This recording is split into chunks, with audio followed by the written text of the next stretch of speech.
الرحمن الرحيم وما من دابة في الأرض إلا على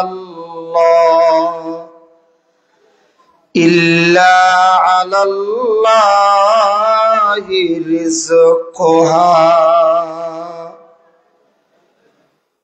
بارك الله لنا ولكم في القرآن العظيم ونفعنا وإياكم بالآيات والذكر الحكيم وقال النبي صلى الله عليه وسلم إن الرزق لا يطلب العبد كما يطلبه أجله وقال النبي صلى الله عليه وسلم نعمتان مغبون فيهما كثير من الناس الصحة والفراغ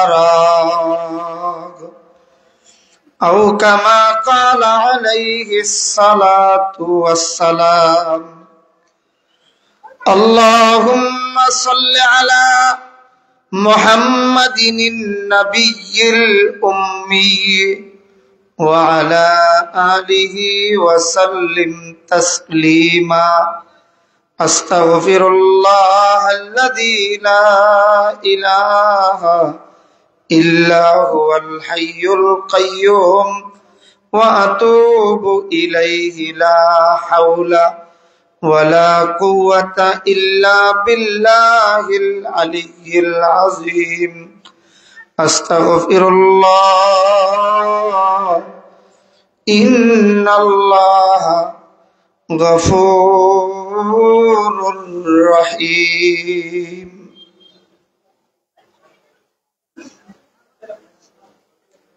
الحمد لله নিজ বাউরবাগ পশ্চিম উজানিপাড়া মদিনাতুল উলুম ইসলামিয়া মাদ্রাসার উদ্যোগে আয়োজিত আজকের এই ইসলামী জলসায় আল্লাহ তাআলা এই অধিবেশন পর্যন্ত আমাদেরকে বসে থাকার মতো সুযোগ আর তৌফিক দান করেছেন। পাশাপাশি এ পর্যন্ত বুজুর্গ উলামায়ে কেরামদের জবান থেকে নসিহত শোনার মতো সুযোগ আল্লাহ তাআলা দান করেছেন। অন্তর থেকে সকলেই আল্লাহর শুকরিয়া আদায় করছি, আলহামদুলিল্লাহ। আল্লাহ তাআলার দয়া এবং মেহেরবানি আমরা যারা এই পর্যন্ত সারাদিন ব্যাপী কোরআন সুন্নাহর আলোচনা শুনে আবার রাত 9টার উপরে হয়ে গেছে, এই পর্যন্ত দীর্ঘ সময় বসে থাকতে পেরেছি। আমরা সকলেই জানি মানুষ ইচ্ছে করলেই নেক কাজ করতে পারে না যতক্ষণ পর্যন্ত আল্লাহর পক্ষ থেকে কবুল না করা হয়। আমাদেরকে এখানে আসার মতো সুযোগ কে দান করেছেন? মাশাআল্লাহ, আবার বলি, কে দান করেছেন? আল্লাহ। এই যে আল্লাহ দান করেছেন, এই কথাটা যে বলতে পারলাম, এই তৌফিকটা দিয়েছেন কে? আমার জবান আমার কথাই চলে। বলেন বলেন, আমার জবান, আমার হাত, আমার পা আমার কথাই চলে। যদি আমার হাত আমার কথাই চলতো, প্যারালাইসিসের রোগী পৃথিবীতে একজনও থাকতো না। কেউ চায় নিজের হাতটা সচল না থেকে অচল হইয়া যাক, পৃথিবীর কেউ চায় আমার পাটা অচল হইয়া যাক, কেউ চায়। তাইলে বোঝা গেল আমার আপনার চাহিদা মতেই আমার অঙ্গ প্রত্যঙ্গ চলে না, আল্লাহর চাহিদা মতে আমার অঙ্গ প্রত্যঙ্গ চলে। তাইলে যেই লোকটা নিজের একটা অঙ্গ প্রত্যঙ্গই নিজে নিজে চালাতে পারি না, ওই লোকটা ক্ষমতার উৎস। কথা বলেন, ওই লোকটা ক্ষমতার উৎস। তো আমরা কোন লজ্জায় এই কথা বলি? জনগণ আমার দল, জনগণ আমার বল, জনগণই সকল ক্ষমতার উৎস। এটা কোরআন সুন্নাহ বিরোধী কথা, আল্লাহর বিরোধী কথা হয়। আল্লাহ কই, বান্দা জনগণ তোর দল, জনগণ তোর বল, জনগণ সকল ক্ষমতার উৎস নয়, সকল ক্ষমতার উৎস একমাত্র।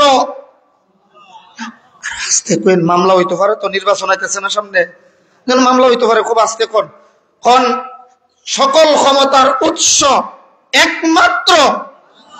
কিসের বাইরে বলছেন আবার কোন? একমাত্র।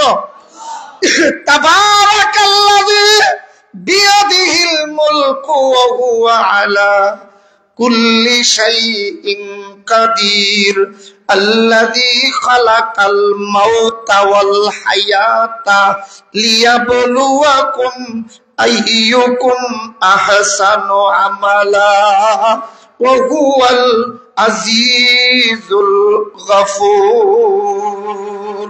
সর্বময় ক্ষমতার মালিক হলেন একমাত্র। আবার বলেন কে? এই কথা কি আমার আপনার কথা? আমার ওয়াজ আপনার ওয়াজিরা? কার ওয়াজ? কার? আল্লাহর কথা। বলেন কার কথা? আল্লাহর কথার চেয়ে ধ্রুব সত্য আর কারো কথা হতে পারে না। ওয়ামান আসদাকু মিনাল্লাহি হাদিসা ওয়ামান আসদাকু মিনাল্লাহি কিলা। আল্লাহর কওলের চেয়ে, আল্লাহর কথার চেয়ে সত্য কারো কথা হতে পারে না। আল্লাহু আকবার, জোরে বলেন। আল্লাহ এর পরেই বলেন, বান্দা আল্লাযী খালাকাল মাউতা ওয়াল হায়াতা, যিনি মরণ এবং জীবনকে সৃষ্টি করেছেন। মরণ আর জীবন সৃষ্টিকর্তাকে। লিয়াবলুয়াকুম আইয়ুকুম আহসানু আমালা, যেন তোমাদেরকে পরীক্ষা করা যায় তোমাদের মধ্যে কে কতটুকুন ভালো আমল করো। লিয়াবলুয়াকুম আইয়ুকুম আকসারু আমালা, কে কতটুকুন বেশি আমল করো এ কথা বলেন নাই, আহসানু আমালা বলছেন। আকসার আর আহসান আসমান জমিন ব্যবধান। আকসার মানে গণনায় বেশি হওয়া, আর আহসান মানে গণনায় কম হলেও তার বিতর্কত অবস্থা ভালো হওয়া, আল্লাহকে খুশি করার জন্য কাজ করা। সুবহানাল্লাহ। সবকিছুর মালিক সবাই বলেন না কেন? বলেন সবকিছুর মালিক। শত শত বছরের মুর্দাকেও জিন্দা করতে পারেন, আর জীবিত লোকটাকেও মৃত্যু মুহূর্তের ভিতরে দিতে পারেন। মুর্দায়ে সদা সালারা হাইমি কোনাদ ইবজুজ হক দিগরে কাইমি কোনাদ সনঈ কাজতিন সালাতিন মে কোনাদ নজমে রাজমে শায়াতিন মে কোনাদ আজ-জমিনে খুশক রুয়া নবগিয়া। শুকনো জমিন থেকে আল্লাহ তাআলা ঘাস উঠাইতে পারেন। আজ-জমিনে খুশক রুয়া নবগিয়া আসমারা বেসতুন্দারাত নেগা। এই যে প্যান্ডেলটা খাড়া করছেন, অন্তত আমার ধারণা 50টা খুঁটির কম না। কথা বলেন ঠিক কিনা? কিন্তু আমার আল্লাহ বিশাল আকাশ যে খাড়া রেখেছেন, কয়টা খুঁটি আছে গুনতে পারবেন নি আপনারা? বলেন কোন প্রকাশ্য কোন খুঁটি আছে? আজ-জমিনে খুশক রুয়া নবগিয়া আসমারা বেসতুন্দারাত নেগা। আসমানকে আমার আল্লাহ খুঁটি ছাড়া খাড়া রেখেছেন। আল্লাহু আকবার। এর দ্বারা বুঝলাম জনগণ নয়, সকল ক্ষমতার উৎস হলেন। বলেন বলেন। এই জন্যই তো একদিন আল্লাহর কাছে আবার যেতে হবে, থাকতে পারবো না। আল্লাহ কোরআনুল কারীমে বড় সুন্দর করে বলেন, কুল্লু নাফসিন যায়িকাতুল মাউত, প্রত্যেক প্রাণীকে মৃত্যুর স্বাদ গ্রহণ করতেই, বলেন করতে হবে।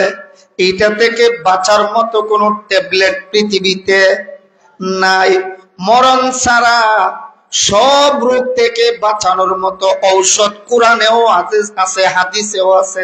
আল্লাহর নবী কই, উম্মত, সূরাতুশ শিফা দাওয়াউন লিকুল্লি দাইন ইল্লা সাম, আই ইল্লাল মউত। সূরা ফাতিহা মরণ ছাড়া যত রোগ আছে সব রোগ থেকে বাঁচাইবার মতো ক্ষমতা, পাওয়ার, বরকত আল্লাহ তার ভিতরে দিয়েছেন। আর আস্তে কর। আর একটা জিনিস আছে, প্রকাশ্য জিনিস, আল হাব্বাতুস সাউদা দাওয়াউন লিকুল্লি দাইন ইল্লা সাম। কালো জিরা চিনেননি? কালো জিরা, হাব্বাতুস সাউদা মানে কালো জিরা। ও যে এই জিনিস চাবাইয়া খাইলে, ব্যবহার করলে রোগ ভালো হয়। নবী কয় এর মধ্যে একটা হলো কালো জিরা। আল হাব্বাতুস সাউদা দাওয়াউন লিকুল্লি দা ইল্লাল মউত। মরণ ছাড়া কালো জিরা সব রোগ থেকে বাঁচানোর মতো আল্লাহ তার ভিতরে ক্ষমতা দিবেন। সুবহানাল্লাহ। কিন্তু এমন কোরআনের কোন আয়াত বা হাদিস কেউ দেখাইতে পারবেন না মরণ থেকেও বাঁচাইতে পারে এমন কোন ট্যাবলেট আছে? পারবে কেউ বাঁচাতে? এইটা বাঁচার মতো, এইটা থেকে বাঁচার মতো কোন ঔষধ বা ট্যাবলেট বা ইনজেকশন সবাই কোন না? ইযা জাআ আজালুহুম ফালা ইস্তাখিরুনা সাআতাও ওয়ালা ইস্তাকদিমুন। মৃত্যুর সময় যখন আসবে, নির্ধারিত সময় মতে মরণ হবে। এক মুহূর্ত আগেও হবে না, এক মুহূর্ত, বলেন এক মুহূর্ত আগেও না, এক মুহূর্ত। তাইলে বোঝা গেল মরণের সকলের একটা নির্ধারিত টাইম আছে। বলেন আমার সাথে, এখানে জরুরি এক দুইটা মাসআলা আছে। মৃত্যুর একটা নির্ধারিত সময়টা কে নির্ধারণ করেছেন? আবার বলেন কে? আল্লাহ নির্ধারণ করেছেন, আয়াত প্রমাণ বহন করে। আমার মরণ যদি হয় 60 বছরে, এইটাই আমার জন্য মরণের সময়, এইটাই আমার জন্য মৃত্যুর কাল। কথা বলেন ঠিক কিনা? 3 মাসের বাচ্চা পেট থেকে পড়ে গেল, এটাই তার মরণের সময়, এটাই তার কাল। বলেন বলেন, এটাই তার। 3 মাস পরে যে বাচ্চাটা মারা গেল, এটাই তার কাল। 30 বছরে যে লোকটা মারা গেল, এটাই তার কাল। 60 বছরে যে মারা গেল, 80 বছরে যে মারা গেল, 100 বছরে যে মারা গেল, এটাই তার কাল। বলেন এটাই তার। তাইলে আয়াত প্রমাণ বহন করে মৃত্যুর কোনো অকাল নাই। কোন মৃত্যুর কোনো অকাল? আবার বলেন, আরেকবার কোন। জরুরি মাসআলা আছে বললাম না, এই জন্য বলেন আরেকটা বার বলেন জোরে সবাই। মৃত্যুর কোনো অকাল নাই, কথাটা আমার না আল্লাহ? বলেন আমার না আল্লাহ? আল্লাহ কই মৃত্যুতে কোনো অকাল নাই। তাইলে আমরা সমাজে দেখবেন কোন কোন নেতা নেত্রী মারা গেলে বড় কইরা ব্যানারের মধ্যে লেখে অমুকের অকাল মৃত্যুতে আমরা গভীর ভাবে শোকাহত। এটা কোরআন বিরোধী, আল্লাহ বিরোধী, কুফরি কথা। জোরে কোন ঠিক কিনা? এই জন্য আমাদেরকে মারা গেলে অমুকের অকাল মৃত্যুতে গভীর ভাবে শোকাহত, এই জাতের কথা আর জীবনে বলবো? সবাই কোন বলবো? কিতা কইতাম না, কইলেন যে অমুকের অকাল মৃত্যুতে গভীর ভাবে শোকাহত, এই জাতের কথা আর বলবো? কারণ মৃত্যুর কোনো অকাল নাই। কোন মৃত্যুর কোনো, যে 30 বছরে মরছে এটাই তার কাল, যে 3 দিনে মরছে এটাই তার কাল, যে মায়ের পেটে মরছে এটাই তার কাল, যে 100 বছরে মরছে এটাই তার কাল। এটা চিরচারিত নিয়ম। ফতোয়া কার? আবার কোন ফতোয়া কার? আল্লাহ। আল্লাহ নবীকে বলেন, হে নবী, আপনারে মানুষ জিজ্ঞেস করবেন পৃথিবীর শ্রেষ্ঠ মুফতি কে? মাই ইউফতিকুম, কে ফতোয়া দিবে? আপনি বলে দিন কুলিল্লাহু ইউফতিকুম, আল্লাহ তোমাদেরকে ফতোয়া দেয়। সবচেয়ে বড় মুফতি ফতোয়া দাতা হলেন আমার। আর জোরে কোন কে? তাহলে এই ফতোয়াটা কার? মৃত্যুর কোনো অকাল নাই, এই ফতোয়াটা কার?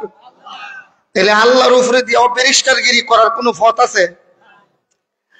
মাঝে মধ্যে দেখি এমন হয়, জিজ্ঞেস করলে ভাই কেমন আছেন? আলহামদুলিল্লাহ।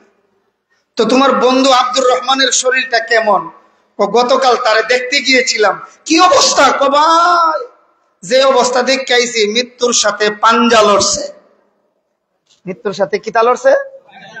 সবাই বলে না, মৃত্যুর সাথে পাঞ্জা লড়ছে। পাঞ্জা লড়া কারে কই বুঝেননি আপনারা?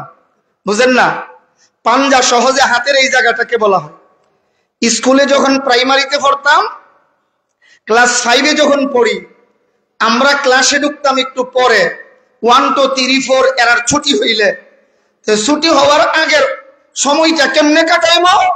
স্কুলের বারান্দায় অথবা খালি মাঠে খেলার সময় সাথের বন্ধুরও কইতাম, দোস্ত তুই দে তোর ডাইনাত, আমি দিব আমার ডাইনাত, হে দিত এর ডাইনাত, আমি দিতাম আমার ডাইনাত, এ ধরতো আমার এমনে, আমিও ধরতাম এমনে, আমি চাইতাম এমনে ফেলাইতে আর হে চাইতো এমনে ফেলাইতে। এর নাম পাঞ্জা খেলা। কথা বলেন না? এর নাম আবার কোন? এর নাম পাঞ্জা খেলা। মানে পরস্পর দুইজন একজন আরেকজনকে পরাজিত করার চেষ্টা করা হাতের পাঞ্জা দিয়ে, এর নাম পাঞ্জা খেলা। পাঞ্জা খেলা মানে আমার সাথীকে আমি পরাজিত করতে চাই, সে চাই আমাকে ফেলতে, আমি চাই তাকে ফেলতে। আল্লাহর ব্যাপারে যে কইলা মৃত্যুর সাথে তোমার বন্ধু পাঞ্জা লড়ছে, আল্লাহ চাই নিতে আর হে চাই যাইতো না। পৃথিবীর এমন কোন বীর বাহাদুর আছে আল্লাহর সাথে পাঞ্জা খেলতো? তাহলে মৃত্যুর সাথে পাঞ্জা লড়ছে, এই কথাও কোরআন বিরোধী। জীবনে আর কোনোদিন বলবো না। বলেন না, আর কোনোদিন বলবো না। কারণ এই দুটা কথাই কোরআন বিরোধী। দুটা কথাই আবার কোন? দুটা কথাই কোরআনের বিরোধী। এই জন্য এই জাতীয় কথা আর কখনোই বলবো না। আল্লাহ আমাদেরকে তৌফিক দান করেন। সবকিছুর মালিক, বলেন সবকিছুর মালিক। সবকিছু করব একমাত্র কাকে রাজি করার জন্য। এই জন্য আমাদের এই তিলাওয়াতকৃত আয়াতের তাফসীরে লেখা হয়েছে রিজিকের অনেকগুলি স্তর আছে। বলেন রিজিকের অনেকগুলি স্তর আছে। এর মধ্যে সর্বশেষ পরিপূর্ণ স্তর যেটা, আমি বলবো একটা একটা করে ইনশাআল্লাহ। পরিপূর্ণ স্তর, আমি সর্বশেষটা আগে বলতেছি। পরিপূর্ণ স্তর সর্বশেষ। এই পরিপূর্ণ স্তর কোনটা? কই রাজায়ে মাওলা, আল্লাহর সন্তুষ্টি অর্জন করা, আল্লাহর সন্তুষ্টি পাওয়া, এটাও এক প্রকার রিজিক। বলেন এটাও এক প্রকার। আমরা সবাই রিজিক বলতে কোন জিনিসটাকে বুঝে থাকি? সবাই বলেন, আমরা রিজিক বলতে কোনটারে বুঝি? খাওয়া দাওয়া, টাকা পয়সা, এইগুলিকে আমরা রিজিক বলে বুঝে থাকি। আপনারা কি বলেন? রিজিক এত ছোট জিনিস, শুধু খাওয়ন ফিওনের ভিতরেই রিজিক সীমাবদ্ধ? সীমাবদ্ধ নয়, অনেক লম্বা চূড়া প্রশস্ত একটা বিষয়ের নাম রিজিক।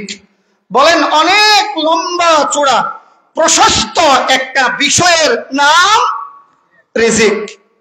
ইনশাআল্লাহ আমাদের আলোচনায় আসবে।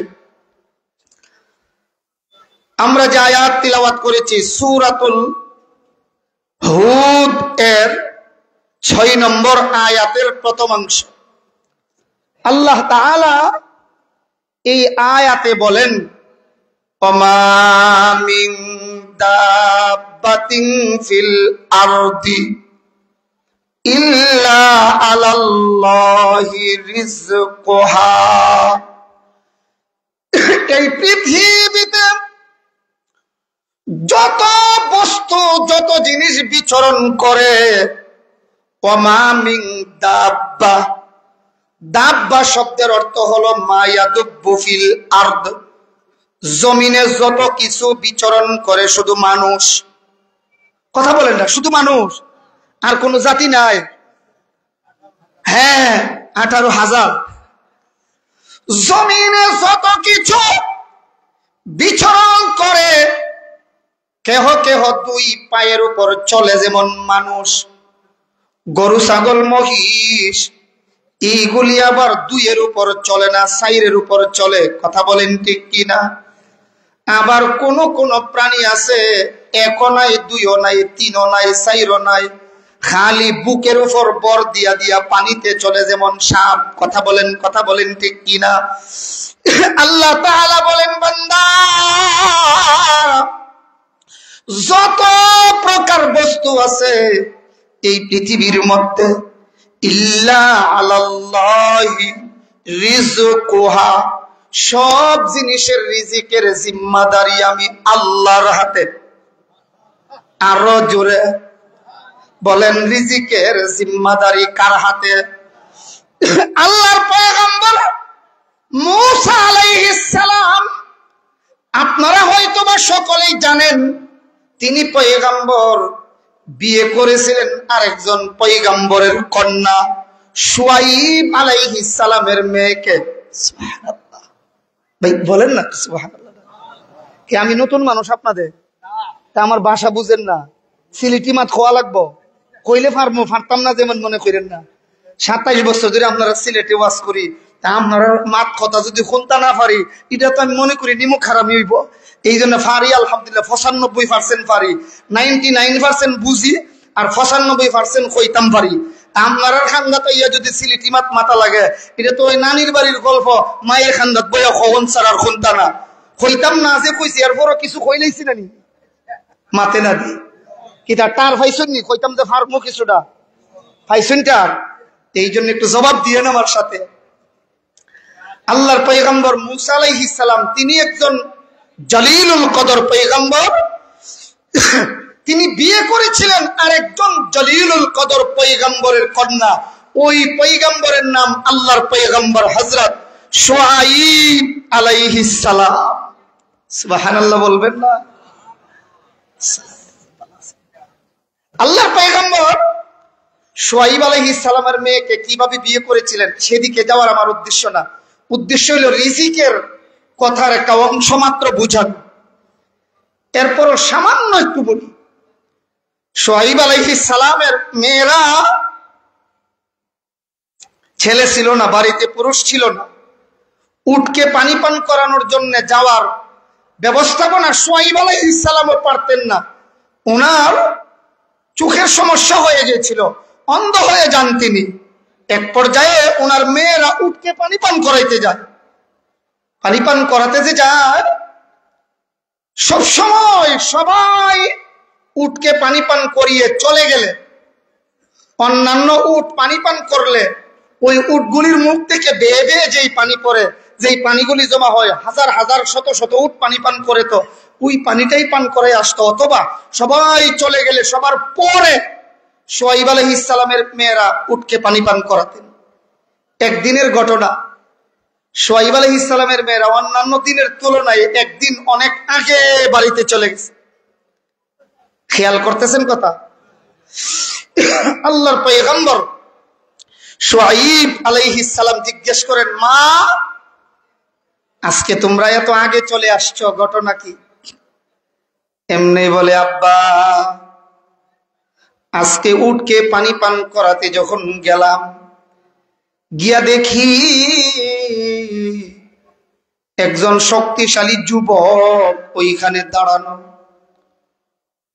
যুবকটা যখন দেখছে আমরা পাশে দাঁড়িয়ে রইলাম, অন্যান্য মানুষেরা উটকে পানি পান করাইয়া গেলে আমরা পানি পান করামো, নিরাপদ দূরবর্তী স্থানে আমরা দাঁড়িয়ে রইলাম। ওই যুবক কাইসা জিগায়, কি ব্যাপার, তোমরা মহিলা মানুষ, মেয়ে মানুষের আইসো উটকে পানি পান করাইতে, তোমরার বাড়িতে কি কোনো পুরুষ নাই? না, আমরার কোনো ভাই নাই, আমরার আব্বা বড় মানুষ, চোখ বন্ধ হয়ে গেছে। আব্বা আমরার কথা শুই না। ওই যুবকের মায়া লাগছে। মায়া লাগার পরে ওই যুবকটা গিয়া সুন্দর কইরা, কুয়ার মুখের মধ্যে একটা ঢাকনা ছিল আব্বা, ওই ঢাকনাটা সে এক হাতে দইরা সরাইয়া সবার আগে আমরার উটগুলিকে পানি পান করাইয়া দিছে। শুআইব আলাইহিস সালাম কয়, কি বলছো? এক হাতে সরাইছে বলে হা। আল্লাহর পয়গম্বর শুআয়ব আলাইহিস সালাম বুঝে বলছেন কি রে, এই কুয়ার ডাক না সাধারণ মানুষেরা উঠাইতে গেলে 100 মানুষ লাগে, তবে একজন যদি উঠাইতে পারে ওই লোকটা নিঃসন্দেহে আল্লাহর কোন পয়গম্বর হবে। আল্লাহু আকবার। রতনে রতন চিনে, মানিকে বলে মানিক রে চিনে। শুআয়ব একজন আল্লাহর পয়গম্বর, মূসা আলাইহিস সালাম আল্লাহ তাআলার পয়গম্বর। সুবহানাল্লাহ। কই মাতাই নাকি বলে হ্যাঁ, আব্বা আমরা এইভাবে পানি পান করাই দিছে। তিনি মনে মনে কয় আরে এই লোক পয়গম্বর ছাড়া আর কেউ হবে না, যে কোনো একজন নবী হবে, কারণ নবী ছাড়া এই কুয়ার ডাক না এক হাতে কেউ তুলতে পারে না। সাধারণ মানুষ তুলতে গেলে কয় শত মানুষ লাগে, কথা বলেন না। আবার বলেন কয় শত, আর একজন উঠাই হয়েছে তাও আবার এক হাতে, নিশ্চিত তিনি পয়গম্বর। এই কথা না বইলা মেয়েরে কয় মা এক কাজ করো, ওই যুবকটারে গিয়া আমার পক্ষ থেকে সালাম দিবা আর বলবা আমরা আব্বা বুড়ো মানুষ, তিনি বলছেন আমাদের বাড়িতে যাওয়ার জন্য। আমি ইতিহাসে গেলে সময় কেটে যাবে, আমরা আয়াতের মূল কথা বলতে পারবো না। আসুন আস্তে আস্তে শুধু রিজিকের কথাটাই যায়। তুমি গিয়া বলবা আমরা আব্বা বলছে যাওয়ার জন্য। মনোযোগ আছে তো আপনাদের? মন দিয়ে শুনতেছেন তো? খেয়াল করেন।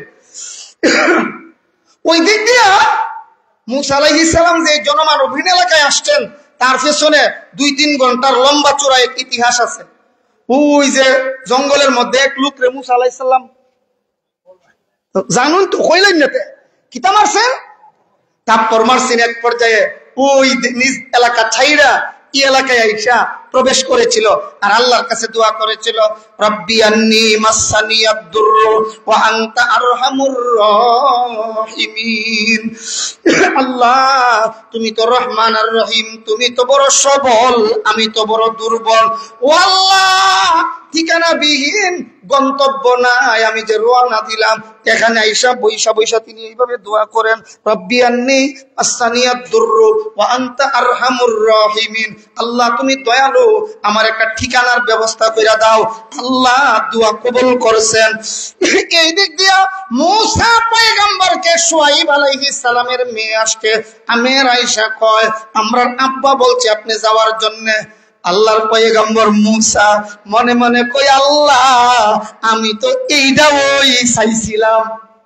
সুবহানাল্লাহ বলেন না, আমি তুই ঠিকানা ওই তোমার কাছে চাইছিলাম। এবার মূসা আলাইহিস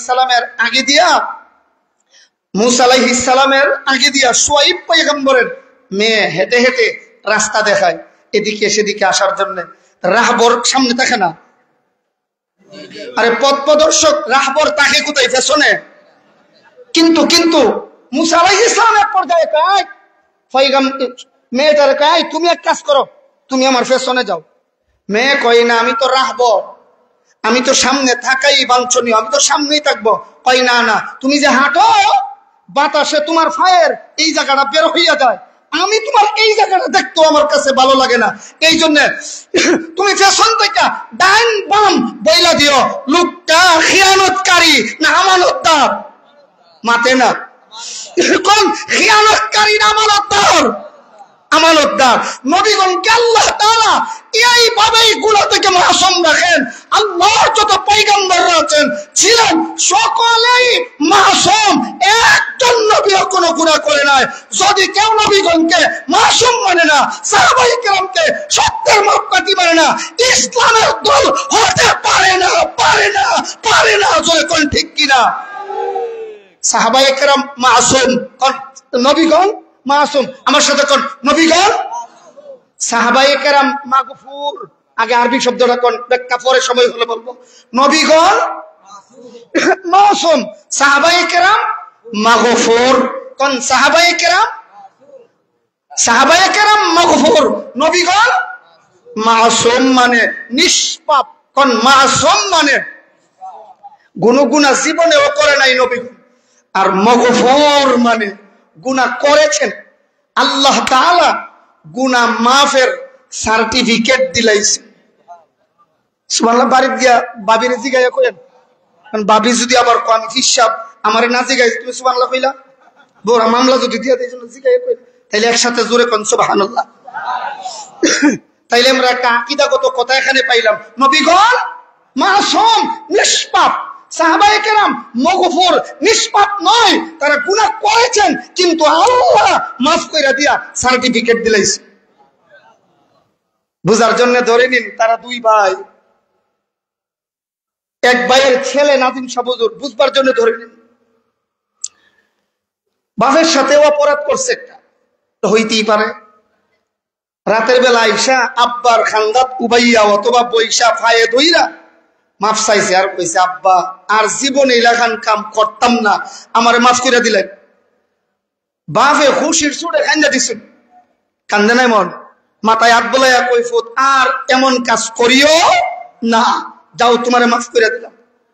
পরের দিন আমার সাথে দেখা, আমি কইলাম ও বড় ভাতিজা তুমি তো বড় বেয়াদব। তে তাই কইন কিতা বেয়াদবি করলাম? আমি কইলাম তোমার আব্বার সাথে যে বেয়াদবি করছিলা, এমনি উঠতে ক আমি আব্বার কাছে ক্ষমা চাইলাইছি, আব্বা ক্ষমা দিলাইছেন। আমি উঠটা কইলাম তোর বাপে ক্ষমা দিলেও আমি দিছি না। এই বেড়া উঠটা ক তোমার মতো ছাগল ক্ষমা দিলে দিবা, না দিলে নাই, আমার হইতো না যাইতো না, কারণ অপরাধ যার সাথে করছি তাই ক্ষমা দিলাইছেন, তোমার সাথে এই বিষয়ে আমার কোনো সম্পর্ক নাই। আল্লাহ কয় রাদিয়াল্লাহু আনহুম ওয়া রাদওয়ান লাহুম মাগফিরাতুম মির রাব্বিহিম, আমি আল্লাহ সাহাবীদেরকে ক্ষমা দিলাইছি, তোর মতো ছাগল ক্ষমা দিলে দিবে, না দিলে নাই, আমি আল্লাহ মাফের সার্টিফিকেট দিয়ে দিছি। তুই যদি সত্যের মাপকাঠি মেয়ারে হক নাও মানুষ সাহাবীদের আইতো না, কর্ণা দিয়ে সবাই কোন আইতো না যাইতো না। আসুন সামনের দিকে যাই। কষ্ট পাইছেন? শুআয়ব আলাইহিস সালাম মেয়েকে পাঠালো মুসা নবীরে নেওয়ার জন্য, নিয়ে গেল। যাওয়ার সময় খিয়ানতের আত্মপ্রকাশ ঘটলো না আমানতের? আমানতের। এবার লক্ষ্য করেন, মেয়েটা গিয়া বাপরে কই আব্বা ওই যে যুবকটা আইছে তারে গিয়া জানছি, আব্বা দেখেন আমরা বাড়িতে কোনো কাম কাজ দিয়া আমরা বাড়িতে একটু রাখিয়া দেওয়ান যা। শুআয়ব আলাইহিস সালাম তো আশ্চর্য হয়ে গেলেন, কি ব্যাপার আল্লাহ জানে, রাস্তাঘাটে কোনটা হইছে রে আবার, নাইলে আমার মেয়ে এই কথা কই কেন, এই বেড়ারে আমার বাড়ির কাম কাজ দিয়া রাখিয়া দিতাম কেন মাই, কেন কি কারণ? আব্বা জীবনে যত পুরুষ দেখেছি এই যুবকের মতো আমানতদার দেখি নাই। কেন গো মা, এই যুবকটা যে আমানতদার তুমি কেমনে বুঝলা? এর যুবক আমার মতো তোমার মতো যুবক, ওই যুবক মুসা পয়গম্বর থেকে শিক্ষা নেওয়া দরকার। রাস্তা দিয়া গেলে কোন সুন্দরী মেয়ে দেখলে বা বোরকা পরা মেয়ে দেখলে ওইটা হাতে তালি দেয়, নাইলে টুড়ে ধরে শীষ দেয়, নাইলে বিভিন্ন ধরনের কথা বইলা চোখের ইশারা দিয়ে ইপটিজিং করে। এইগুলি সগীরা গুনাহ নয়, এইগুলি কবিরা গুনাহ। কথা বলেন ঠিক কিনা? এই মেয়েটা কোনো না কোনো জনের বোন, কোনো না কোনো একজনের মেয়ে, কথা বলেন ঠিক কিনা? কোনো না কোনো একজনের মা, কোনো না কোনো একজনের কন্যা। তুমি যেমন আরেকজনের ঘরে জন্ম নিয়েছো, তোমার মা আছে, তোমারও তো বোন আছে। যুবক তুমি যদি চিন্তা করো, আমার মা আমার বোন রাস্তা দিয়ে গেলে যদি কেউ টিজিং করে আর মস্কারি করে, ওই মেয়ের আত্মীয় স্বজনদের যেমন কষ্ট লাগবে, আমি যে রাস্তার মেয়েটাকে টিজিং করি তার গার্জিয়ানদের তো শুনলে এমন কষ্ট লাগবে। কথা বলেন ঠিক কিনা? শুআয়ব আলাইহিস সালামের মেয়ে বাবা এই যুবক বড় আমানতদার, এই যুবক আমানতদার তুমি কেমনে বুঝো? কথা মনে বুঝছেন না? তুমি কেমনে জানলা? কই আব্বা আমি রাহবর হিসাবে সামনে ছিলাম, এটাই স্বাভাবিক, পথ প্রদর্শক সামনে থাকে, কিন্তু এই যুবকটা আমারে কয় আমি পেছনে যাইতাম। আমি জিজ্ঞেস করলাম কেন? যুবক আমারে কই তুমি হাঁটলে পরে তোমার পায়ের গুড়ালির এই জায়গাটা বের হইয়া যায়, এই জায়গাটা দেখা এটা আমার জন্য সমীচীন নয়, আমার লজ্জা লাগে। সুবহানাল্লাহ বলবেন না? এই জন্য তুমি পেছন থেকেই ডান বাম বইলা দিও। লম্বা চোড়া কথার সার সংক্ষেপ হলো, শেষ পর্যন্ত শুআয়ব আলাইহিস সালাম নিজেই প্রস্তাব করলেন, যেই মেয়ে এই কথাটা বলছিল আব্বা আমার বাড়িতে রাখিয়া দিয়েন, শুআয়ব আলাইহিস সালাম এই মেয়ের জন্যই প্রস্তাব করছে, কারণ তার মন যখন তার আমানতদারি দেখা মিলে গেছে, এই মেয়েটাকেই তার কাছে বিয়ে দেব। শুআয়ব আলাইহিস সালাম কইলেন, বেটা আমার একটা মাইয়ারে চাইছিলাম, তোমার কাছে বিয়া দিতাম। কি বেজার হইছে মুসা আলাইহিস সালামে, মনে মনে আমি তো এটাই চাইছিলাম, রাব্বি আন্নী মাসানি আদ-দুররু ওয়া আনতা আরহামুর রহিম, আমি তো এটাই চাইছিলাম আল্লাহ, তুমি আমার দোয়া এমন ভাবে কবুল করছো, সুবহানাল্লাহ। মুসা আলাইহিস সালাম রাজি হইলেন। শেষ পর্যন্ত মোহর কি দিলেন, কি করলেন, লম্বা চোড়া 2-4 ঘন্টার কথা, সব রাইখা দিলাম, রাইখা আসুন রিজিকের কথাই যায়। এক পর্যায়ে মুসা আলাইহিস সালাম যখন 10 বছর পরে, কত বছর পরে ওই শুআয়ব পয়গম্বরের বাড়িতে রাখছেন, কত বছর, কথা ছিল 8 বছরের, যে তুমি আমার মেয়ের মোহর দিবা। কি মোহর দিবার কথাই তো কথা বাইরে যাইতেছে, কষ্ট হইতেছে আপনাদের, কি কষ্ট হবে? মোহর কি দিবা? আমি পলাতক আসামি, আমার কাছে কিচ্ছু নাই, আমি আবার মোহর দিব কেমনে? কথাইলে একটা কাজ করো, আমার বাড়ির যে উট বকরি আছে এগুলি রাখালি করবা, রাখালি করলে যে বেতনটা পাইবা, এই 8 বছর রাখালি করলে এটাই বিনিময় আমার মেয়ের মোহর। আর তুমি যদি ইচ্ছা করো, তুমি যদি তাইলে 10 বছর পুরা কইরা দিও। কথা বুঝছেন না? 10 বছর পুরা কইরা দিও। 10 বছর যদি পূর্ণ করো, এই বছরে যত উটনির পেটে বাচ্চা যাইব এগুলি আমি তোমার হাদিয়া দিলে। আল্লাহ কি কুদরত দেখাইছে, 10 বছর পুরা কইরা দিছেন। আমরা তো ওই বয়ের মোহর 3 লাখ ধরলে ওই 500 টাকা যে বাসর রাইতে দিছিলাম আর জীবনেও না। কথা কই না কেন? এখানে যারা আছেন বাফের বেড়া সাদ্দাম হইলে আতরে কইলেনছে মোহর আদায় করছেন, 1 নম্বর আমি আছি আলহামদুলিল্লাহ। বয়ের মোহর দিলাইছুন, ওই আরেকজন আছে মাশাআল্লাহ, তো আছে আরেকজন, 3, 4, 5 জন পাইছি, তো আরেকজন পাইছি 6 জন মাশাআল্লাহ, তো আরেকজন পাইছি, সারা মজলিস মিলাইয়া 6-7 জন পাইছি। আচ্ছা ভাই কোন শত শত মানুষের মধ্যে 6-7 জন হাসরের মাঠে নামাজ রোজা হজ যাকাত এগুলির যেমন হিসাব দেওয়া লাগবে, লেনদেনের মনে কোনো হিসাব লাখ তোই না, না লেনদেন অর্ধেক দিন না, লেনদেন দিনের অর্ধেক না, লেনদেন দিনের ইসলামের অর্ধেক লেনদেনের হিসাবও দিতে হবে। আমি হাজী সাহেব, গাজী সাহেব, মুহাদ্দিস সাহেব, মুফতি সাহেব, শাইখুল হাদিস সাহেব জান্নাতে যাই মোগা, এক মহিলা গিয়া সামনে দাঁড়ায় কইব, আল্লাহ তাই না আমার হাজবেন্ড, কি বেন মাতে না, তাই না আমার হাজবেন্ড, তাই না কইন একটু উবাইত। আল্লাহ কইব কেন? আল্লাহ মোহর ধরছেন 10,03,399 টাকা, বাসর রাইতে যে 1000 টাকা একটা কসকসি নোট দিছি, আর কোন খবর, সবাই কোন আর কোন খবর? আল্লাহ তাই কোন আমার বাকি সব টাকা বেশিটা বাদ দিলাম, 10 লাখ ধরেন, এই 10 লাখ টাকা দিলাই তো হাজী সাহেব রেজি গেব, হাজী সাহেব উনি কে? আমার ওয়াইফ, আমার ওয়াইফ। আচ্ছা আপনার ওয়াইফই দি কই 10 লাখ টাকা পেলে পাইব? হাসামা তুই মারতাছিনি? আল্লাহ পাইব কিসের টাকা? আল্লাহ আজকে আসরের ময়দানে বউয়ের মোহরের লাগিয়া যে 8 কাপড় মইতা তো শুনছিলাম, হুনার উপরও 1 কান দিয়া ঢুকাইছি আর 1 কান দিয়া বাড়ি ফিরা দিছিলাম। আয় আল্লাহ 10 লাখ টাকা এখন কোন খান থেকে দেব? আমার কাপড়ের তো কোনো বুক পকেটও ছিল না, সাইড পকেটও ছিল না, আমার ছেলে মেয়ে তো কোনো টাকা পয়সা আমারে দেই, বলেন না দেই।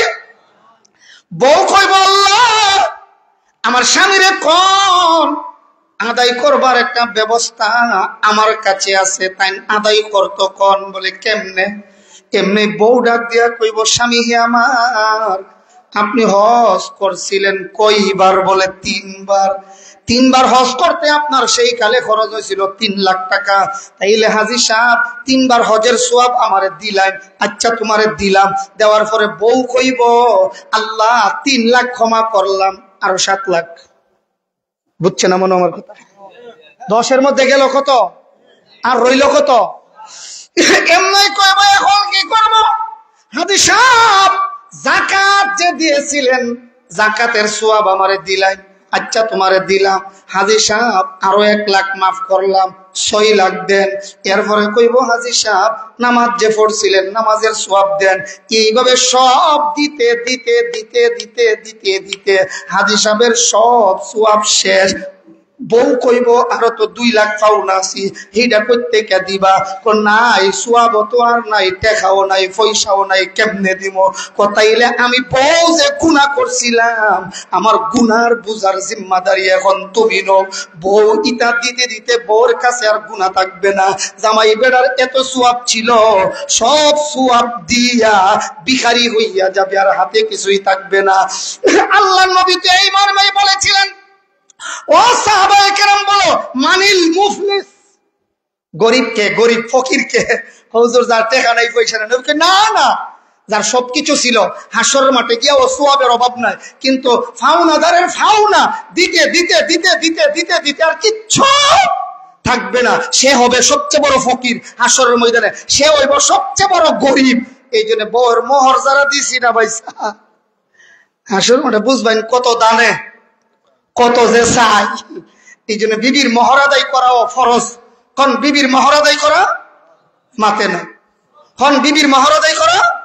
শুআয়ব আলাইহিস সালাম মেয়েকে বিয়ে দিলেন মুসা পয়গম্বরের কাছে, তিনি 10 বছর পূর্ণ কইরা দিলেন। আর এই বছরে আল্লাহ শুআয়ব নবীর যত উটনি ছিল সব তানের ফেড়ো বাচ্চা দিয়ে দিছে। এক পর্যায়ে এই উটনি সব লইয়া শুআয়ব আলাইহিস সালামের মেয়েকে লইয়া মুসা আলাইহিস সালাম মানে তার বিবিকে নিয়ে রওনা দিলেন। বর ফেড়ো বাচ্চা সব উটনির ফেড়ো। বুঝাইতাম পারছি দৃশ্যটা? এমত অবস্থায় তো উনি যখন রওনা দেয় নিজ এলাকার দিকে, আল্লাহ তাআলা মুসা আলাইহিস সালামকে বড় এক কুদরত দেখালেন। রাস্তা হারাইলেছেন মুসা নবী, কি হারিয়ে ফেলছেন? রাস্তা বলেন কি হারিয়ে ফেললেন? রাস্তা পাই না। কারে জিগাইব? রাস্তায় এমন কোন লুকও নাই, কোন এমন কোন লুকও নাই। এক পর্যায়ে দেখেন দূরে যেন একটা আলো দেখা যায় আগুনের মতো। মুসা নবী বিবিরে বললেন তুমি দাঁড়াও, আমি ওটা আগুন যেহেতু আছে সেখানে মানুষ আছে। কথা বুঝেন নাই? মানে আগুন যেহেতু আছে এটা দালালত করে যে সেখানে কি আছে? মানুষ আছে। এই জন্য এটি স্বাভাবিক অবস্থা, একটু যাই। মুসা আলাইহিস সালাম দীর্ঘক্ষণ হাঁটলেন, কথার কথা দেখলেন 100 গজ দূরে আগুনটা। ও আধা ঘন্টা হাঁটবার পরে ও দেখে 100 গজ দূরে ওই, অর্থাৎ মুসা নবী যত আজ্ঞায় আগুন তত ফিচ্ছায়। সুবহানাল্লাহ বলবেন না? আপনারা যে এত কৃপণ হইলেন কেমনে আল্লাহই জানে। জোরে কন্যা সুবহানাল্লাহ। মুসা নবী যত এগিয়ে যান আগুন তত পিছিয়ে যায়, কারণ মুসা নবী যত এগিয়ে যান আগুন তত। এত দীর্ঘক্ষণ ধরে চেষ্টা করতেছে, আস্তে আস্তে আস্তে আস্তে আগুনটা একটা গাছের কাছে গেল। মুসা নবী ভাবলেন এখন মনে আগুনটা গাছের মধ্যে লাগবো, লাগলে আমি গিয়া আগুনকে আনতে পারবো, আগুনটা ধরাই আনতে পারবো, অথবা মানুষ পাইলেও জিজ্ঞেস করতে পারবো। মুসা নবী গাছের কুড়াই যায়, আগুন আস্তে আস্তে লাফ দিয়া গাছের উপরে উঠা যায়। সুবহানাল্লাহ। আল্লাহর কুদরত বোঝা যায় না। আশ্চর্য হইয়া মনে মনে প্রশ্ন করেন, রে আগুন, জীবনে কত আগুন দেখলাম, এমন কুদরতি আগুন দেখলাম না। আগুন থেকে আওয়াজ আসছে, মুসা আসলে আগুন না, আনা রব্বুক, আমি তোমার রব, আমার একটা কুদরতি নূর দেখাইয়া তোমার এখানে আনলাম। সুবহানাল্লাহ। আল্লাহ কেন এমনি? আল্লাহ তাআলা কই যাহাবে ইলা ফিরআউনা ইন্নাহু তাগা, ও মুসা তোমার নবুয়ত দান করলাম, তুমি এখান থেকে আর বউর কাছে যাইতে পারবা না, এখান থেকেই তুমি ফিরআউনের দরবারে দ্বীনের দাওয়াত নিয়ে যাও। সুবহানাল্লাহ। এই কথাটাই ছিল আমার মূল কথা। এমন সময় মুসা আলাইহিস সালাম নবী ঠিক আছেন, কিন্তু একজন মানুষ, বলেন কিন্তু একজন মানুষ হিসেবে বিবির মহব্বত অন্তরে আসাটাই স্বাভাবিক। কথা বলেন ঠিক কিনা? আসাটাই স্বাভাবিক। মনে মনে ভাবলেন, আল্লাহ আমি যে এখন ফেরাউনের দরবারে চইলা যাবো, শত শত উট, কত দাম, পেটে বাচ্চা। আবার আমার বিবির পেটেও, বলেন না, আমার বিবির পেটেও। আল্লাহ মনে মনে কই, আল্লাহ বিবির পেটে বাচ্চা, এখন জন্ম হবে, বাচ্চা যদি দুনিয়াতে আসে তার সহযোগিতা করার জন্য তো সহযোগী প্রয়োজন। এমন সময় আমার বিবিটারে রাইখা যে ফেরাউনের কাছে যাইতাম, আমার বিবির রক্ষণাবেক্ষণ কে করবে? আল্লাহ তাআলা আমার মতো আপনার মতো নাদান, আমরা এর চেয়ে বড় কিছু করলেও আল্লাহর কিছু আসে যায় না। কিন্তু যে কাছের মানুষ, কিন্তু আমরা সমাজে কয় দুশ্মনে লাঠি দিয়া আঘাত করলেও লাগে না, আর বন্ধু যদি ফুল দিয়া আঘাত করে এটাই কষ্ট লাগে। কথা কোন ঠিক কিনা? হাসানাতুল আবরার সাইয়্যাতুল মুকাররাবিন, আমরা উলামায়ে কেরামগণ এই কথাটা আরবিতে এটাই কয়, দুশ্মনের লাঠির আঘাত এর চেয়ে বড় কষ্ট লাগে বন্ধু ফুল দিয়ে আঘাত করলে। আল্লাহর কাছে বড় এটা কষ্ট লেগে গেছে। মূসা তুমি বুঝো না, তুমি জানো না, সবকিছু জানো। এরপরে আমার আল্লাহ সতর্ক করার জন্য মূসা নবীরে কই, মূসা একটু সামনে বাড়ো। মূসা আলাইহিস সালাম সামনে গেলেন। তাফসীরে রূহুল বায়ানের মধ্যে উল্লেখ করা হয়, মূসা আলাইহিস সালাম একটু সামনে যাওয়ার পর দেখেন বিশাল বড় একটা পাথর। আল্লাহ কই, মূসা ফাদরিব বিআসাকাল হাজার, তোমার হাতে যে লাঠি আছে, লাঠি, এই লাঠি দিয়া পাথরে আঘাত করো। আল্লাহ কেন কই করো? করলেই কুদরত দেখবা। পাথরে আঘাত করলো, পাথরের ভিতর থেকে আরেকটা ধবধবে সাদা পাথর বের হয়ে আসছে। সুবহানাল্লাহ।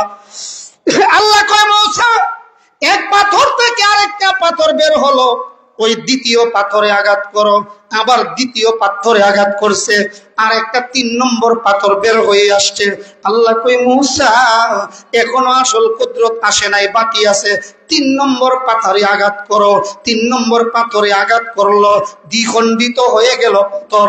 দ্বিখণ্ডিত হওয়ার পর দেখতে পায় এই পাথরের মাঝখানে একটা ছোট্ট কিরা বা পোকা সবুজ রঙের ঘাস চাবাইয়া খাইতেছে। সুবহানাল্লাহ।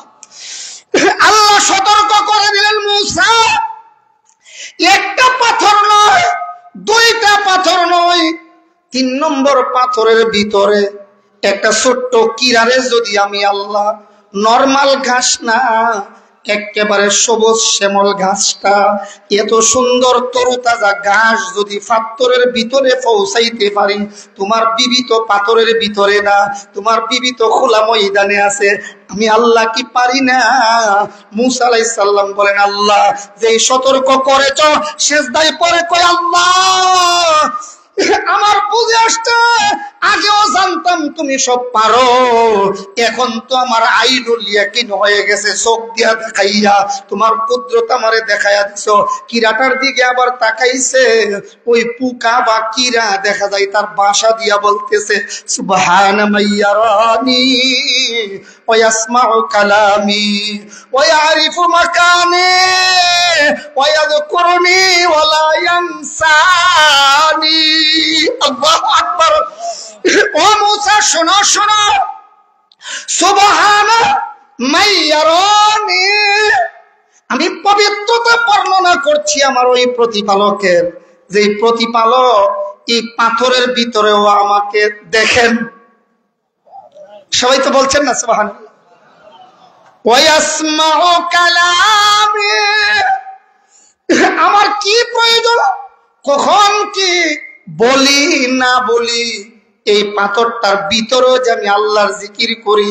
ওয়া ইয়াসমাউ কালামি, আমার আল্লাহ আমার কথা বার্তা শুনেন। ওয়া ইয়ারিফু মাকানি, আমার স্তর কোনটা, আমি কোন জায়গায় আছি, আমার স্তর সহ আল্লাহ তাআলা জানেন। ওয়া ইয়াযকুরুনি, আমার আল্লাহ আমারে স্মরণ রাখেন। সুবহানাল্লাহ। ওয়ালা ইয়ানসানি, আমার রব আমাকে ভুলেন না। সুবহানাল্লাহ। এবার বুঝে থাকলে বলেন রিজিকের মালিক একমাত্র কে? আবার বলেন কে? এই মর্মে একখান আয়াত তিলাওয়াত করেছিলাম সূরাতুল হুদের ৬ নম্বর আয়াতের প্রথমাংশ। আল্লাহ তাআলা বলেন ওয়ামা মিন দাব্বাতিন ফিল আরদি ইল্লা আলাল্লাহি রিজকুহা। সুবহানাল্লাহ। রিজিকের জিম্মাদার একমাত্র আল্লাহ। আবার বলেন কে? হাদিস শরীফে আসছে আল্লাহর নবী বলেন ছোট্ট একটা সরিষা পরিমাণ দানা বা রিজিক আপনার দুনিয়াতে থাকতে আপনার আমার মরণ হবে না। কোন মরণ হবে না? হাদিস শরীফে আল্লাহর নবী কয় ইন্নার রিজকা লা ইয়াতলুবুল আবদা কামা ইয়াতলুবুহু আজালুহু। রিজিক মানুষকে এমন ভাবে পৃথিবীতে তালাশ করতে থাকে মরণ তাকে যেইভাবে তালাশ করে। ইন্নার রিজকা ইয়াতলুবুল আবদা কামা ইয়াতলুবুহু আজালুহু। মরণ তারে যেমনে তালাশ করে আল্লাহর নবী রিজিক প্রত্যেকটা মানুষকে এমন ভাবে তালাশ করে। সুবহানাল্লাহ। এতক্ষণে আমরা একটা দৃষ্টান্ত আর হাদিস আর আয়াতের তর্জমা করেছি। এবার আসুন, আমরা প্রথমেই প্রশ্ন রেখেছিলাম আমরা শুধু খাবার দাবারকে রিজিক মনে করি। ভূমিকার প্রশ্নটা মনে আছে তো আপনাদের? আমরা মনে করি খাবার দাবার এগুলি শুধু রিজিক, কিন্তু কিতাবে কি লিখেছে একটু শুনেন। জগৎ বিখ্যাত তাফসিরের কিতাব তাফসিরে বাইজাবি শরীফ, এর মধ্যে লেখা হয় মা হুয়ার রিজক। এ ভাই মনোযোগ আছে তো আপনাদের? খেয়াল করে শুনেন। মা হুয়ার রিজক, রিজিক কি জিনিস? জবাবে লেখা হয় কুল্লু মা ইয়ানতাফিউ বিহিল ইনসান ফাহুয়া রিজকুম মিন খায়রাতিদ দুনিয়া ওয়াল আখিরাহ। ওয়ার রিজকু নওআন, রিজকুন ইয়াতলুবুল আবদা ওয়ার রিজকুন ইয়াতলুবুল আবদু কাসসিমারি ওয়াশ শারাবি ওয়াত তাআম ওয়াদ দানানির ওয়াদ দারাহিম। এবার একটু বাংলাটা শুনেন সহজ হবে। তাফসীরে কিতাবে লেখা হয় রিজিক কাকে বলে? উত্তর লেখা হয়েছে পৃথিবীতে যত জিনিস দ্বারা, শুনতেছেন? রেডি আছেন তো? খেয়াল করে শুনেন। পৃথিবীতে মানুষ যত জিনিস দ্বারা উপকৃত হয় সব জিনিসকে রিজিক বলা হয়। কুল্লু মা ইয়ানতাফিউ বিহিল ইনসান ফাহুয়া রিজকুন। মানুষ যত জিনিস দ্বারা উপকৃত হয় সব জিনিসকে কি বলা হয়? বলেন বলেন, সব জিনিসকে? তাইলে শুধু খাবার দিয়া ওই উপকৃত হয়? উপকৃত হওয়ার আর জিনিস নাই। তাহলে যত জিনিস দ্বারা আমরা উপকৃত হয় সব জিনিসকে রিজিক বলা হয়। তাফসীরের কিতাবে লেখা হয় ওয়ার রিজকু নওআন আই কিসমাল। রিজিক প্রথমত দুই প্রকার। বলেন আমার সাথে, রিজিক প্রথমত কয় প্রকার? আবার বলেন কয় প্রকার? রিজকুন ইয়াতলুবুল আবদা, এক প্রকার রিজিক যেই রিজিকে বান্দারে তালাশ করে। কালমিরাস, মানুষে তালাশ করে রিজিক। এটা আবার কেমন রিজিক? ওই রিজিকটা হলো ওয়ারিশ সূত্রে যে মাল পাওয়া যায়। কথার কথা, আপনি মারা গেলেন, আপনার দুই ছেলে আছে, বড় ছেলে ছোট ছেলে ঠগাইছে, অথবা ছোট্ট ছেলে মহাপণ্ডিত, বড় ভাইয়ের নাম বাদ দিয়া নিজের নামে সব খারিজ করে লাইছুন। এই জাতের ভাই নাই? সবাই বলেন নাই। ওই যে সিটারি করলো, আপনার এক ছেলে আর এক ছেলেরে ধোঁকা দিল।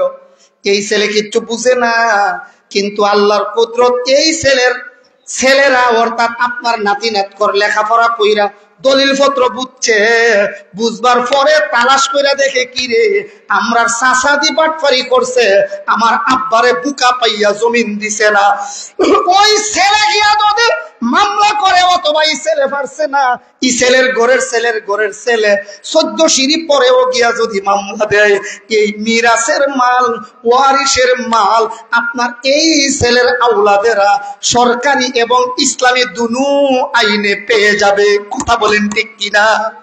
এটা হইল রিজকুন ইয়াতলুবুল আবদা, কিছু রিজিক আছে বন্দারে তালাশ করে। রিজকুন ইয়াতলুবুল আবদু, আবার কিছু রিজিক আছে বান্দাই নিজে তালাশ করতে হয়। কাসিমার ওয়াশরাব ওয়াত্তাআম ওয়াদ্দানানির ওয়াদ্দারাহিম, টাকা পয়সা স্বর্ণ রূপা এই জাতীয় খাবার দাবার এইগুলি বন্দাই তালাশ করতে হয়। বন্দারে আইসা খুঁজা বের করে না, বান্দা নিজে খুঁজে খুঁজে বের করতে হয়। কথা বলেন ঠিক কিনা? তাইলে এবার বুঝে থাকলে বলবেন এখনের আলোচনা দিয়ে আমরা কি পাইলাম? প্রথমত রিজিক কয় প্রকার? মাশাআল্লাহ বলেন না। এক প্রকার রিজিকে মানুষরে তালাশ করে, আর এক প্রকার রিজিক হইলো মানুষে তালাশ করে আনতে হয়। বুঝে আসছে তো কথা? তাফসীরের কিতাবে লেখা হয় রিজিকের অনেকগুলি স্তর আছে, এর মধ্যে আমরা 5-7টা স্তর সামনে পেশ করব। তাইলে আমার মাল আমার কত উপকারে আসবে না আসবে, আশা করি এই কথাগুলি সহজে বুঝে আসবে। একটু খেয়াল করে শুনবো আমরা। আল্লাহ তৌফিক দান করেন, সবাই বলি আমিন। আমরা মূলত যেইটারে বড় রিজিক মনে করি, তাফসীরের কিতাবে কোরআন সুন্নাহর আলোকে লেখা হয় এটা হলো নিম্ন স্তরের রিজিক। খাওয়ান দাওয়ান যেটা, এটারে তাফসীরের কিতাবে লেখা হয়েছে সবচেয়ে নিচের স্তর। কোন সবচেয়ে? এটাও রিজিক, খাবার দাবার টাকা পয়সা রিজিক, ঠিক আছে, কিন্তু এটা সবচেয়ে নিম্ন স্তরের রিজিক। বলেন এটা সবচেয়ে নিম্ন স্তরের রিজিক। 1 নম্বরে গেল। 2 নম্বরে লেখা হয় উচ্চ স্তরের রিজিক। বলেন 2 নম্বরে কি লেখা হয়েছে? উচ্চ স্তর। প্রথম বললাম নিম্ন স্তর, এখন হলো উচ্চ স্তরের রিজিক। উচ্চ স্তরের রিজিক কোনটা? ওয়াজ আমি করা লাগবে না, আমার নবীজি কয় ক্বালান নবিয়্যু সাল্লাল্লাহু আলাইহি ওয়াসাল্লাম নি'মাতান মাগবুনুন ফীহিমা কাসীরুম মিনান নাস আস-সিহহাতু ওয়াল ফারাগ। আল্লাহর নবী কয় উম্মত শুনে রাখো, 2টা নিয়ামত আছে, মানুষ এর মধ্যে ডুবন্ত থাকে সব সময়, মানুষ বেশিরভাগ মানুষ এর মধ্যে ডুবে আছে। নি'মাতানে মাগবুনুন ফীহিমা কাসীরুম মিনান নাস আস-সিহহাতু ওয়াল ফারাগ। তো শারীরিক মানসিক সুস্থতা এটা হলো উচ্চ স্তরের রিজিক। শারীরিক এবং মানসিক সুস্থতা, কোন শারীরিক এবং মানসিক সুস্থতা। মালের অভাব নাই, কিন্তু ডাক্তারে কইছে স্যার সকালবেলা 8 বাইন আর দিনে 2 বার এমন ছোট্ট একটা প্লেট দিয়া 2 প্লেট যাও খাইবেন, ভাত রুটি কলাই তা অকলটা আপনার লাগিয়া নিষেধ। তাইনের মালে কি খামাইছে কই? মাল আছে, শরীর সুস্থ না, এই জন্য খাইতে পারেন না। আল্লাহর নবী এই জন্যই কয় আমার উম্মত, বেশিরভাগ উম্মত ডুবে আছে 2টা নিয়ামতের মধ্যে। নি'মাতানে মাগবুনুন ফীহিমা কাসীরুম মিনান নাস আস-সিহহাতু ওয়াল ফারাগ। একটা নিয়ামত হলো শারীরিক মানসিক সুস্থতা, আর একটা হলো আল ফারাগ, অবসর সময়।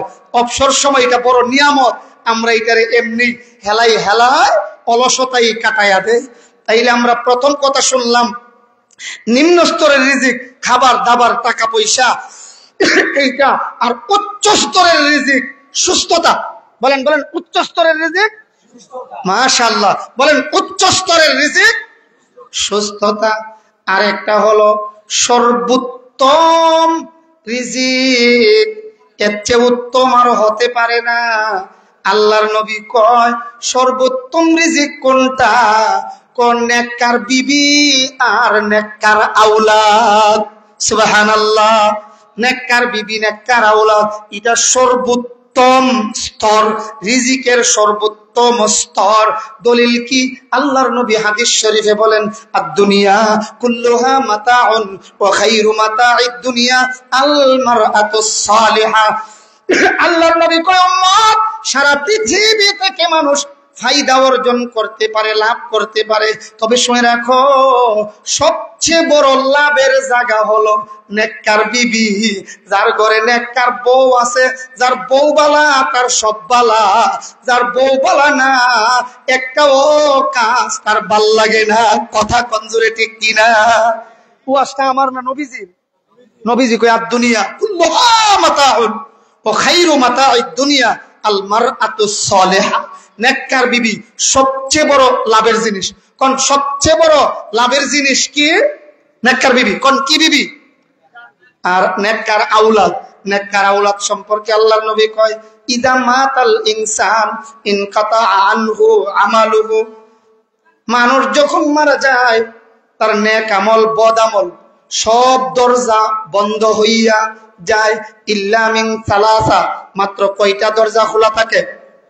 কোন কোন কোন কয়টা? ইল্লা মিন সাদাকাতিন জারিয়াতিন আও ইলমিন ইউনতাফাউ বিহি আও ওয়ালাদিন সালিহিন ইয়াদউ লাহু। এক নাম্বার সাদাকায়ে জারিয়া। আপনারা যে এতক্ষণ দান খয়রাত করেছেন আমার আগের হুজুরের কাছে, আমার বিশ্বাস সকাল থেকে এই পর্যন্ত আপনারা করেই যাচ্ছেন, আরো করবেন ইনশাআল্লাহ। কোন ইনশাআল্লাহ? দুই নম্বরে আল্লাহর নবী কয়, আও ইলমিন ইউনতাফাউ বিহি, ইলমি দিন শিক্ষার ব্যবস্থা করে গেলাম। এ ভাই কথার কথা, এখানে 500 ইট দিলেন বা 500 টাকা দিলেন বা একটাই মাত্র টাকা দিলেন, একটা ইটের টাকা দিলেন, এখানে একটা ইট লাগানো হলো, অথবা একটা কাঠ লাগানো হলো, অথবা একটা ব্যাগ সিমেন্ট কিনা হলো, এই ইটের দ্বারা সিমেন্টের দ্বারা কিয়ামত পর্যন্ত, যতদিন পর্যন্ত উজানি পাড়া মাদ্রাসায়, নিজ বাউরবাগ এলাকায় উজানি পাড়া মাদ্রাসায় লেখাপড়া চলবে, চালাবে, যারা পড়বে আরো যারা পড়াবে, হাজার হাজার লক্ষ লক্ষ তালিবে ইলম আলেম উলামারা মিলিয়া এবং যারা মাসআলা মাসাইল শুনিয়া আমল করবে, সকলে মিলে যেই সওয়াব, যার একটা টাকাও এখানে লাগছে, আল্লাহর নবী কয় তার আমল নামায় সকলের সম পরিমাণ সওয়াব দেওয়া হবে। সুবহানাল্লাহ, জোরে কোন সুবহানাল্লাহ। 3 নম্বরে আল্লাহর নবী কয়, আওয়ালাদিন সালিহিন ইয়াদউ লাহু। একটা নেককার সন্তান যদি রেখে যেতে পারো, এই নেককার সন্তান যখন তোমার জন্য দোয়া করবে, এই দুয়ার সওয়াব আল্লাহ তোমার কবরে পৌঁছাবে। সব দরজা বন্ধ হলেও তোমার সন্তানের দুয়ার সওয়াব যাইবার রাস্তা বন্ধ হবে না। সুবহানাল্লাহ। রিজিকের নিম্ন স্তর, এরপরে রিজিকের উচ্চ স্তর, এরপরে উত্তম স্তর, সর্বোত্তম হইল এটা নেককার বিবি আর নেককার সন্তান। এরপরে হলো রিজিকের প্রশস্ত স্তর। প্রশস্ত কোন? এটা কি 4 নম্বরটা কি? প্রশস্ত। বলেন 4 নম্বরটা কি? প্রশস্ত স্তর। আল্লাহর নবী হাদিস শরীফে বলেন, মা রুজিকা আবদুন খায়রাল্লাহু ওয়ালা আওসা মিনাস সাবর। আল্লাহর নবী কই, উম্মত, পৃথিবীতে ধৈর্যের চেয়ে, সবরের চেয়ে প্রশস্ত কোন রিজিক আল্লাহ কোন বান্দারে দান করেন নাই। অর্থাৎ সবর যদি করতে পারেন, প্রতিবেশী আমাকে আপনাকে কষ্ট দেয়, কারণ এই বেড়ার ফাটি ক্ষমতায়, এই জন্য আমার অনেক কিছু সে কাইরা নিয়ে গেছে বিগত দিনগুলির মধ্যে, অথবা তার পাটি ক্ষমতায় আসে নাই, আসবে আসবে বাপ দেখে সাদাবাজি শুরু করে দিছে, আমার বাড়ির সবকিছু দখল করে। আপনি সবর করলেন, ধৈর্য ধারণ করলেন, আর আল্লাহরে বললেন, আল্লাহ আমি তার সাথে শক্তি দিয়া পারি না, এই জন্য মাওলা দুনিয়ার ঘুষখোরের কলম দিয়া মামলা লিখাইলাম না, শেষ রাত্রে ঘুম থেকে উইটা চোখের পানি দিয়া মামলা লেখাইয়া দিলাম। আল্লাহর নবী কই, উম্মত, তুমি যে ধৈর্য ধারণ করেছো, এর চেয়ে বড় প্রশস্ত কোন নিয়ামত হতে পারে না। কিয়ামতের ময়দানে দেখবা আমার আল্লাহ তাআলা তোমার জান্নাতের ফায়সালা করে দেবেন। মা রুজিকা আবদুন খাইরাল্লাহ ওয়ালা আউসা মিনাস সাবর। আল্লাহর নবী কয় ধৈর্য ধারণ করার চেয়ে প্রশস্ত কোন রিজিক আল্লাহ পৃথিবীতে বান্দাকে দান করেন না। সুবহানাল্লাহ বলেন। তাহলে কয়টা গেল? কয়টা? চারটা। আর তিনটা নাম বলবো মাত্র, একটু খেয়াল করে শুনেন। 5 নম্বরে হলো কল্যাণকর রিজিক। এর চেয়ে কল্যাণ, এর চেয়ে দামি কোন রিজিক নাই। বলে এটা কি? আল্লাহর নবী কইতে হলো হিকমত এবং ইলম। আল্লাহ কোরআনে বলেন ওমাইয়ুতাল হিকমাতা ফাকাদ উতিয়া খায়রান কাসীরা। ইলমের চেয়ে বড় সম্পদ পৃথিবীতে আর কিচ্ছু না। সুবহানাল্লাহ বলবেন না? ইলমের চেয়ে বড় সম্পদ পৃথিবীতে আর কিছুই হতে পারে না। ইলম এত বড় এক মহা সম্পদের নাম। যেমন এর একটা মাসআলা শোনাই, খেয়াল করেন। সজাগ আছেন তো? আমরা নামাজে কেরাত পড়ি, যে কেরাত, একটু খেয়াল করে বলেন তো, কেরাত পড়া সুন্নত না নফল? হ্যাঁ, মাশাআল্লাহ মাশাআল্লাহ, জোরে কোন জোরে কোন।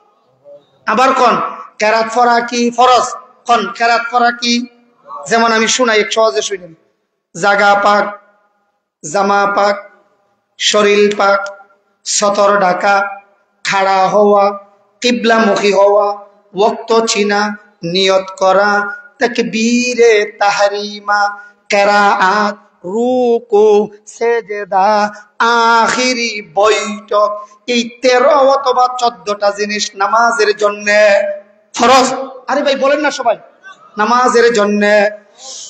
আমরা না পারলেও এই উজানি পাড়া মাদ্রাসার নূরানি বিভাগের ছাত্রদেরকে এসে জিজ্ঞেস করেন, দেখবেন এরা বইলা দিব নামাজের ফরজ 14টি অথবা 13টি। দেখবেন একটা না এক ডাকে শোনায়া দিব, জাগা পাক, জামা পাক, শরীর পাক, সতর ঢাকা, খাড়া হওয়া, কিবলামুখী হওয়া, ওয়াক্ত চিনা, নিয়ত করা, তাকবীরে তাহরিমা, কিরাআত, রুকু, সেজদা, আখিরি বৈঠক, এইগুলি ফরজ। বলেন এইগুলি।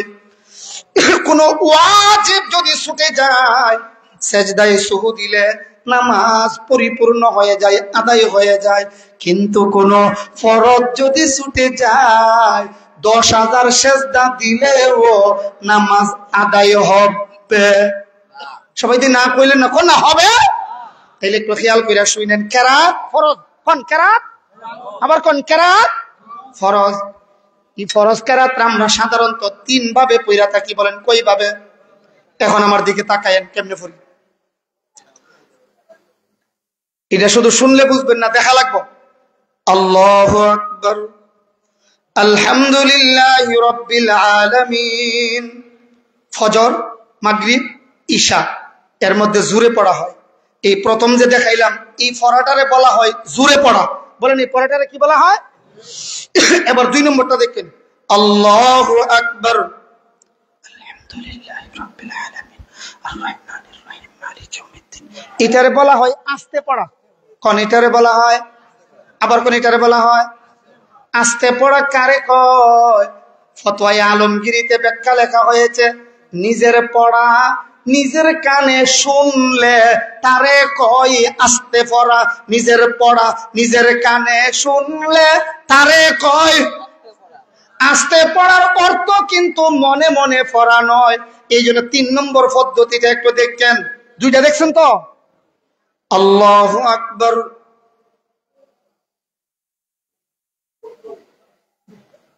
দেখছেন? কিচ্ছু দেখছেন না? মানে তাই ঠোঁট বন্ধ কইরা মনে মনে মন কলা খায়, মনে মনে মন কলা খায়। এবার বুঝছেন বালা কইরা, এইভাবে যে ঠোঁট বন্ধ করলাম, আগে যে 2টা দেখাইছি, একটারে কই আস্তে পড়া, ফতোয়া আলমগীরিত লেখছে। 2 নম্বরটারে, প্রথমটারে কই জোরে পড়া, দ্বিতীয়টারে কই আস্তে পড়া। 3 নম্বর যে দেখাইছি, ফতোয়া আলমগীরিত লেখছে এটা কোনো পড়া হই না, এটা কোনো কেরাত হই না। ঠোঁট বন্ধ কইরা কেরাত পড়া হইল না। কেরাত পড়া যে হইল না, ফরজ আদায় হইছে না। ঠোঁট বন্ধ থাকলে কেরাত হই না, কেরাত না হইলে ফরজ আদায় হই না। ফরজ ছুটতে গেলে নামাজ বলেন নামাজ হয় না। এই জন্য যদি কেউ টুট বন্ধ কইরা কেরাত কইরা থাকেন তাইলে মনে রাখবেন 90 বছর কেন, 9 বছর কেন, 9 দিন কেন, 9 ওয়াক্ত কেন, টুট বন্ধ কইরা যত নামাজ পড়ছি এমন এক ওয়াক্তের নামাজও আদায় হইছে। এই জাতের টুট বন্ধ কইরা কেরাত ফরিন না মনো আমরা বাংলাদেশও নাই। তো সবাই বলেন না আছে না, আছে না? এবার যদি প্রশ্ন করেন হুজুর মনে মনে কেরাত পড়লে ওই তো না কেন, মনে মনে কেরাত পড়লে হবে না কেন, কারণটা কি একটু খেয়াল করেন তো। এই আপনার বাড়ি কথার কথা কানাইঘাট থানায়, আপনি টুট বন্ধ করে কোন আমার সাথে, আমার বাড়ি কানাইঘাট, টুট বন্ধ করে বলেন। আমি অনেক চেষ্টা করছি, পারছি না। পারবেন আপনারা কেউ? টুটটা বন্ধ করে কোন আমার বাড়ি কানাইঘাট, পারবেন? তাইলে বোঝা গেল টুট বন্ধ করলে কোনো মাত খতা হয় না। কোন টুট বন্ধ করলে কোনো মাত খতা হয়। আরো সহজে বুঝবেন, স্কুলে যখন পড়তাম, স্কুলে পড়াই তো এক দেখেন টুটের দরকার আছে, টুট বন্ধ করে কোনছেন এক কোনছেন পারবেন নি? 2 3 4 5 5 টুটের কাজ দরকার লাগে নি? লাগে। দেখেন এ বি সি ডি সরে অ সরে আ রস্য ই দীর্ঘ ই প্রত্যেকটার মধ্যে টুটের প্রয়োজন হয়। এবার খেয়াল কইরা বলবেন আলিফ বা তা সা এই হরফগুলি উচ্চারণ করলে টুটের দরকার লাগেনি? বলেন বলেন সবাই লাগেনি? এইলে টুট বন্ধ করলে জায়গা থেকে উচ্চারণ হয় না, যেটারে বাংলায় সহজে বলা হয় উচ্চারণ স্থল। কারণ বাংলায় আমরা কি কই? উচ্চারণ স্থল। আর মাদ্রাসায় এসে দেখবেন নুরানি বিভাগের ছোট্ট ছোট্ট ছাত্ররা এটা আরবিতে কয় মাখরাজ। কারণ আরবিতে কি কয়? সকালবেলা দেখবেন তারা পড়ায় আরবি হরফ 29টি, মাখরাজ 17টি। 1 নম্বর মাখরাজ হলকের শুরু হইতে হামজা হা উচ্চারিত হয়, এইগুলি তারা পড়ায়। এ বাবারা, এই জায়গা থেকে মাখরাজ থেকে উচ্চারণ না হইলে কেরাত হই না, কেরাত না হইলে নামাজ আদায় হয় না। এই জন্য এলেম হইল কল্যাণকর স্তর। 5 নম্বর আর 2টা শব্দ আছে আমাদের। কল্যাণকর স্তর হলো এলেম। 6 নম্বরে তাফসীরের কিতাবে লেখা হয় আবশ্যক স্তর। যে স্তরটা আবশ্যক, আবশ্যক স্তর কোনটা বলে? রিজিকের আবশ্যক স্তর কোনটা? কই ঈমান। এত কিছু পারি, এত কিছু জানি, কিন্তু ঈমান নাই, কোনো কাজে লাগবে না। এই জন্য আবশ্যক স্তরের নাম হলো ঈমান। কোন আবশ্যক স্তরের নাম? ঈমান। সর্বশেষ স্তর হলো আবশ্যক স্তরের পরেরটা পরিপূর্ণ স্তর। আপনার ঈমান আছে, সব আছে, আমলও আছে, আল্লাহ রাজি হইছে না, তাইলে কোনো খামাইব নি। এই জন্য প্রথম 7 নম্বরটা বলছিলাম আল্লাহকে সন্তুষ্ট করা। পরিপূর্ণ স্তর হলো রাজায়ে মাওলা। আমি যা করব সব কিছু করব কারে খুশি করার জন্য। আবার বলেন কারে খুশি করার জন্য? আল্লাহকে খুশি করার জন্য। এই জন্য আমি আপনাদের প্রতি চিরকৃতজ্ঞ। আলহামদুলিল্লাহ, দীর্ঘদিন ধরে আমার উস্তাদেরও উস্তাদ যিনি, শুধু আমার উস্তাদ না, আমার উস্তাদ যারা তাদেরও উস্তাদ, অনেক শাইখুল হাদিস গণের উস্তাদ যিনি, হযরতুল আল্লাহ শাইখুল হাদিস মাওলানা হারুনুর রশিদ সাহেব হাফিজাহুল্লাহ আমাকে মহব্বত করেন। আমি এমন মনে করি যে উনি যাদেরকে আসমানের নিচে বেশি মহব্বত করেন এর মধ্যে আমিও একজন। আল্লাহ তাআলার দয়া। আপনারা হযরতকে রেঙ্গা থেকে এখানে আসবেন আমি কথার কল্পনাও করি নাই, কিন্তু আসার দ্বারা আমাদের ফায়দা হইছে। কথা বলেন ঠিক কিনা? আমাদের ফায়দা হইছে। যেই যুগে রেঙ্গাই ছিলেন সেই যুগ থেকেই আলহামদুলিল্লাহ হযরতের সাথে আমার উঠা বসা। হযরত আমাকে মহব্বত করেন। এক মাহফিলে এই ফাহার লাইনে ঢাকা দক্ষিণ থেকে ডুইকা ফাহার লাইনে এক মাহফিলে হুজুরি আমাকে দাওয়াত করেছিলেন। হুজুরি আমার আগে বয়ান করে ফেলেছেন, এরপরে আমার বয়ান। আশপাশ কত দাঁতি বেদাতি আছে না, আমার বয়ান যেই মাত্র শুরু হইছে 5-7টা ইট ফাটকেল এই উপরে সামিয়ানার উপরে মারছে। হুজুরে উঠতে কয় মুফতি সাহেব বয়ান করতে থাকেন, আমি আপনার খান্দাত বনও আছি। আমি যতক্ষণ বয়ান করেছিলাম ততক্ষণে হুজুরে পাশে বসা ছিলেন। সর্বশেষে হুজুরকে দিয়ে আমি দোয়া করাইছিলাম। আলহামদুলিল্লাহ, এই মহব্বতের দাবিতে আমিও দীর্ঘদিন ধরে এখানে আসি। আলহামদুলিল্লাহ। এবারও আল্লাহ তাআলা এই মহব্বতের দাবিতে এনেছেন। আমি জানি আপনারা অনেক দান খয়রাত করেছেন। ওই যে দেখবেন যে ওই গাতার মধ্যে মাছ ধরে না, মাছ ধরতে ধরতে ধরতে ধরতে সব শেষ, সবার শেষে দেখবেন ওই ফেক এমন বাটি দিয়া বা তাল দিয়া প্লেট দিয়া কাদা আছে না, ফেক কাদারে বাড়ি দিলে আবার খুব দামি দামি একটা মাছ বাইরো, যেই মাছটা তাকে ফেকের তোলে ওই কিন্তু ফেক লাগে না। চিনচুন নিকিতা বুঝে না দি হকল উফরের মাছ ধরে নিলে ফেক কাদার নিচ থেকে আবার কিছু মাছ ওই রোদ উঠলে দেখবেন রোদের তাপে বাইরো, রোদের তাপে না বাইরে ফেলেক দিয়া বাইরে বাইরে বাইর করে। এই জন্য আমি আশা করতেছি সর্বশেষ দিকের অন্তত 22 মাসও যদি কিছু ধরতাম পারি, আল্লাহর কাছে তো কইতাম পারবো যে আল্লাহ একেবারে সকাল 10টার থেকে দিতে আছেন, মরণ পর্যন্ত দিয়েই যাবেন। এই জন্য আমি আপনাদের কাছে মুসাফির হিসাবে আশা করছি যে আপনাদের কাছে যদি বলি এমন কয়েকজন লোক 5,000 করে 6 জন হলে 30,000 হয়ে যায়। 30 পারা কোরআনের মহব্বতে 2,000 কইরা দিলেও তো 15 জনের দ্বারা হয়, আর 1,000 কইরা দিলেও তো 30 জনের দ্বারা হয়। এমন আল্লাহর কোন বান্দা আছেন নি আপনার এখতিয়ার 5,000ই দিতে হবে এমন না, 5 দেন, 4 দেন, 2 দেন, 3 দেন, তবে সর্বনিম্ন 1। এমন একজন আল্লাহর বান্দা আপনার নামটা লেখাবেন, নগদ না পারলে বাকি হোক, আপনার এখতিয়ারি সময়ে আপনি দিয়েন। আল্লাহ তৌফিক দান করেন। আমরা দোয়া করব, আল্লাহ প্রথম তোমার যেই বান্দা এই কাজটা শুরু করবেন, আল্লাহ তোমার এই বান্দার খানদানের মধ্যে আলিম, হাফিজ, মুফতি, মুহাদ্দিস, আমাদের হারুন শাহ হুজুর দামাত বারাকাতুহুমের মতন এমন শেখুল হাদিসগণের সিলসিলা তুমি জারি করে দিও। সবাই বলি আমিন। আল্লাহ তোমার কোন বান্দার জন্য আমাদের এই সফরের হালতের এই দোয়াটা কবুল করেছ, তোমার একজন বান্দার আল্লাহ নামটা আমরা সামনে প্রকাশ করে দাও। কামিল আহমদ, নাজিম সাহেবের নামে নামনি, কামিল আহমদ ভাই, মাশাআল্লাহ নগদ দিলাইছেন। কামিল আহমদ ভাই 1 নম্বরে 1000 টাকা। নারাই তাকবীর। হুজুরের সামনে কি রুয়াজ আর কি এর সান্ডা করতাম। আমি ওই জীবনের প্রথম যেদিন হুজুরে দেখছিলাম 2002 সালে, এই দিনই কইছিলাম যে হুজুর বুখারীরও শাইখুল হাদিস, তাহসিলেরও শাইখুল হাদিস, শাইখুত তাহসিল। হুজুরে দেখছি, হুজুরে বই আই 200 ব্যাগ সিমেন্ট লাগবে। আমি যেদিন ফইলা দেখছেন কি বুড়া বেড়ার আন্দাজ নাই শুনল কি তা কই বাঙ্গা মাহফিল হইয়া 200 ব্যাগ সিমেন্ট বেড়ে লাগবো। ইয়া সুবহানাল্লাহ। 10 মিনিট যাওয়ার পরে 20 ব্যাগ, 30 ব্যাগ, 50 ব্যাগ। আমি নিজে বয়া রয়েছি, হুজুরের পরে আমার বয়ান। হুজুরে আধা ঘন্টা কথা কইছেন আর কালেকশন করছেন, চাইছিলা 200 ব্যাগ, ওই গেছে গা শেষ পর্যন্ত দেখি 300 ব্যাগ। আলহামদুলিল্লাহ কন। এই জন্য হুজুরের সামনে আমরা কিসের ওয়া, কিছু মুজাকারা, আর হুজুরের সামনে কিসের কালেকশন আমাদের হবে। হুজুরে বললেই তো হয়ে যা। এরপরেও বরকতের জন্য বলছি, 1 নম্বরে কামিল আহমদ ভাই,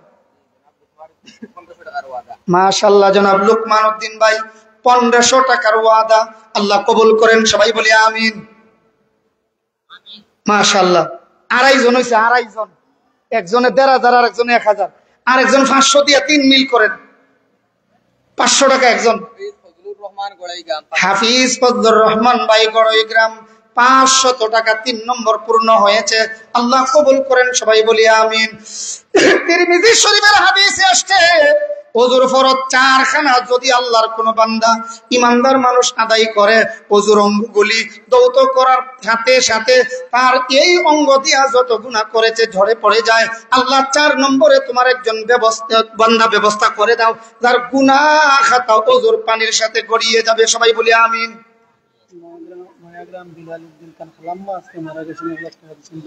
নয়াগ্রামের বিলাল উদ্দিন ভাই, ওনার খালাম্মা আজ ইন্তিকাল করেছেন। ওই খালাম্মার জন্য দোয়া আছে। নয়াগ্রামের বিলাল উদ্দিন ভাই নগদ 4 নম্বরে 1000 টাকা, আল্লাহ কবুল ফরমান। সবাই বলি আমিন।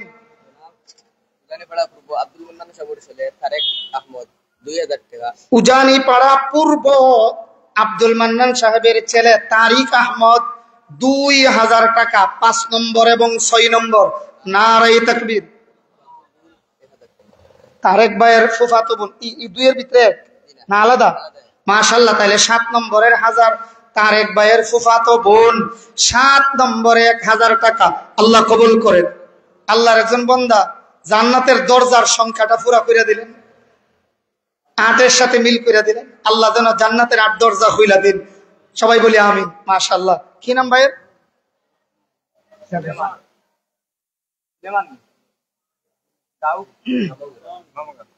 ব্রাহ্মণ বাণীগ্রাম না ব্রাহ্মণগ্রাম? বাণীগ্রামের সুলাইমান আহমদ ভাই 8 নম্বর 1000 টাকা আল্লাহ কবুল ফরমান। সবাই বলি আমিন। মাশাআল্লাহ। তিলকা আশারাতুন কামিলা করে দেন দুইজনে মিল্লা। 9 আর 10, 9 10। আল্লাহ মাশাআল্লাহ। মাস্টার কামাল উদ্দিন সাহেব 1000 আল্লাহ কবুল ফরমান। 10 নম্বর একজন 10 নম্বর। আল্লাহ বারবার মক্কা মদিনা জিয়ারত করার তৌফিক দান করিও। সবাই বলি আমিন। মাওলানা আলিম উদ্দিন সাহেব 10 নম্বরে 1000 আল্লাহ কবুল করুন। 11 নম্বর রেডি আছে জনাব মুরব্বী নিজাম উদ্দিন সাহেব 11 নম্বরের 1000 আল্লাহ কবুল ফরমান। সবাই বলি আমিন। 12 নম্বর আল্লাহর একজন বান্দা 12 নম্বর।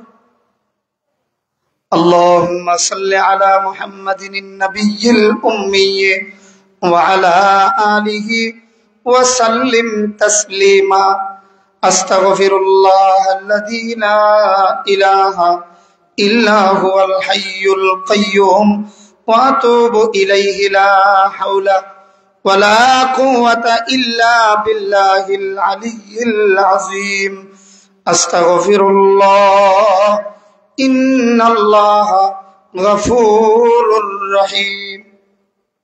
11 নম্বর হইছে না? 12 নম্বর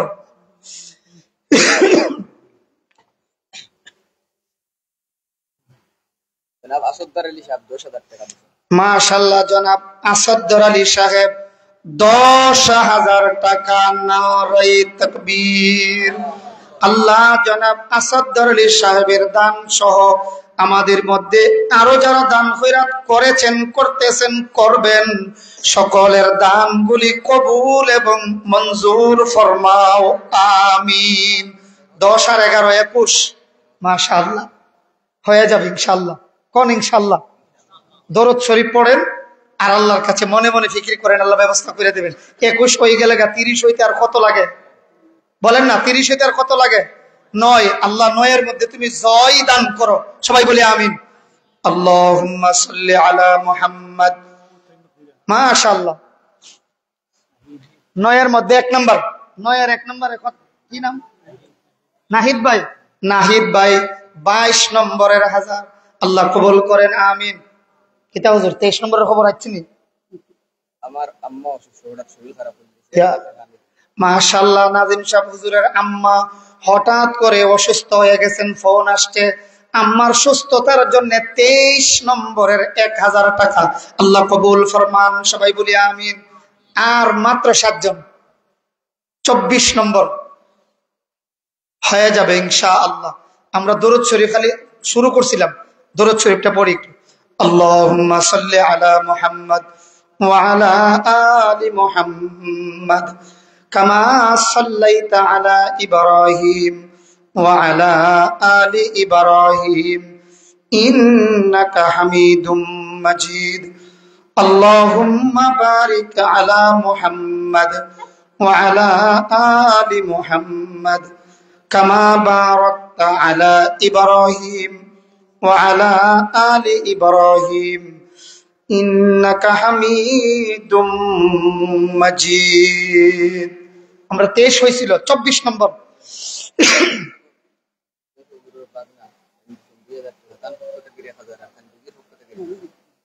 নানি আর নিজ 1000, নানির 1000। মোট কত? মোট কত? 2000 ওনার নিজের পক্ষ থেকে, এক নানা নানির পক্ষ থেকে 2000। মাশাআল্লাহ। মোহতামিম সাহেব হুজুর দামাত বরকাতুমের ভাগিনা 2000 টাকা ওনার নানা এবং নানির পক্ষ থেকে দোয়াছে। তাহলে কত? 23 গেছিল, 24 25 হয়ে গেছে। আল্লাহ তাআলা উনাদের খানদানের যারা দুনিয়া থেকে বিদায় হয়ে গেছে, আল্লাহ জান্নাতের উঁচু মাকাম দান করেন। যারা জীবিত আছেন হায়াতে বরকত দান করেন, রিজিকে বরকত দান করেন। সবাই বলি আমিন। 25 হলে আর 5 জন বাকি আছে, দোয়া করেন, আল্লাহ ব্যবস্থা করে দিবে ইনশাআল্লাহ। আল্লাহুম্মা সাল্লি আলা মুহাম্মাদিন নাবিয়্যিল উম্মি ওয়া আলা আলিহি ওয়া সাল্লিম তাসলিমা। আস্তাগফিরুল্লাহ, আস্তাগফিরুল্লাহ। কি নাম? মাশাআল্লাহ। 26 নম্বরে আল্লাহর এক বান্দা আমিন উদ্দিন সাহেব 500 টাকা। আর একজন 500 দিয়া 26টা পূর্ণ করে দেন, 25.5 হয়েছে। একজন 500 টাকা। মাশাআল্লাহ। হযরত মফিজ উদ্দিন সাহেব 26 পুরা করার জন্য 500 টাকা। আল্লাহ কবুল করেন, মঞ্জুর করেন। 27, 28, 29, 30, 4 জন আর 4 জন।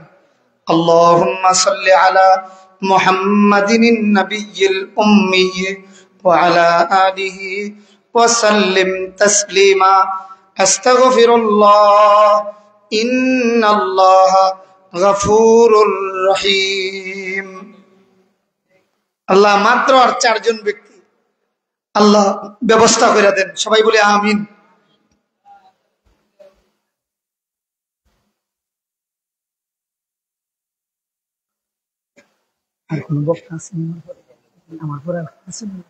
মাশাআল্লাহ, বয়ান চলতে থাকবে ইনশাআল্লাহ। ঈশার নামাজও হয়ে গেছে, কোনো টেনশন নাই। আমার পরবর্তী হযরত উপস্থিত আছেন, বয়ান শুরু করবেন। আমরা আরো যারা দেওয়ার ইচ্ছা পোষণ করছি, আমরা বাকি হইলে নাম লিখাইয়া দিই।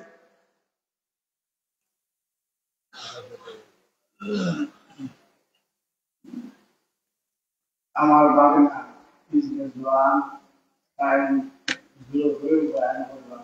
মাশাআল্লাহ। তাই আমরা নাকি নতুন আলহামদুলিল্লাহ বয়ানও মাশাআল্লাহ খুব বড় বয়ান। আপনারা বুঝবার ইনশাআল্লাহ একটু স্লো হতে হবে। বয়ান শেষ করতে এর মধ্যে ইনশাআল্লাহ